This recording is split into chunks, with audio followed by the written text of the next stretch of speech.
Now your microclimate forecast, presented by Bill Howe. Here's meteorologist Carlene Chavis. The detail is so impressive when they make those sand sculptures, and that's where you're going to want to be this weekend, right along the coast, right, Carlene? That's right. The cooler temperatures, that's where they'll be, and that's where everyone will be, because I don't know if you heard in the newsroom, I'm not making any friends around here, especially with these temperatures. My family and I decided to go camping in Lakeside.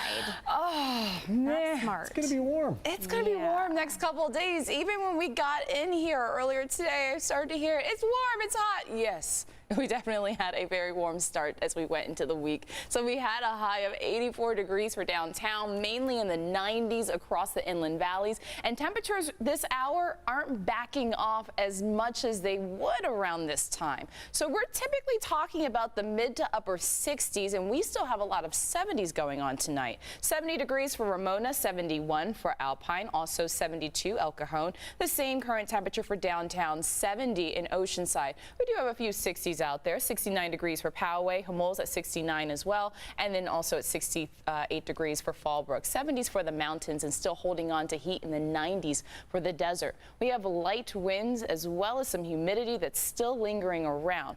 We have a wind speed of 5 miles per hour for downtown, 3 miles per hour for Carlsbad. High pressure, it will be our dominant weather maker over the next couple of days. It will keep us intact with the heat, and we'll have it backing off just a little bit by tomorrow, more seasonal along the coast, because we'll have a weak coastal eddy develop. So as a result, bringing in some cooler marine air into the overnight hours, knocking temperatures back down to seasonal. And that's why Marcella was saying everyone's going to want to be at the coast, because we're talking about those 70s going all the way into the weekend, while the rest of the county, you're talking about some 90s as well as triple digits for the desert. We're still dealing with humidity as well. This is what is left of that tropical system that we had over the weekend.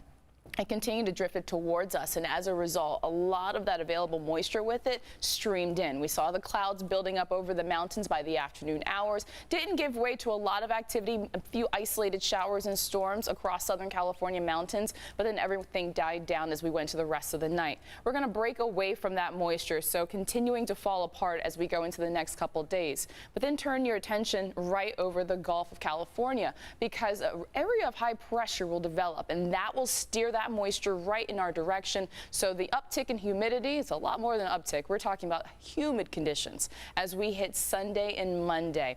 So we will start to see those showers and storms building up, isolated ones over the mountains as we hit our forecast for Sunday and Monday by the afternoon hours, all because of that area of high pressure steering that monsoonal moisture in our direction.